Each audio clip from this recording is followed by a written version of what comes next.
In this video, I will be showing you how to check the usage stats and limits in Claude Code. So let's get started. So for this, we just need to use two commands, okay? One is going to be /usage and another one is going to be /cost or /stats.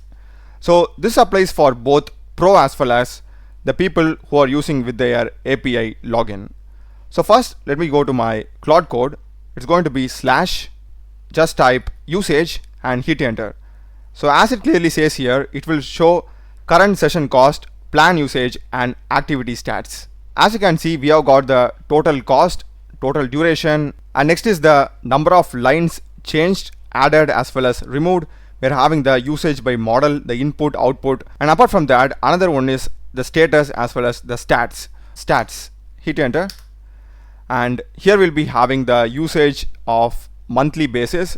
You can simply toggle by using the mouse also. As you can see, we are having the usage. We can simply click on usage, config, we are having the config, stats. By the way, I am using the API login method. In case if you are using the pro or the max plan, it says it displays a plan usage progress bar, so you can simply try it out.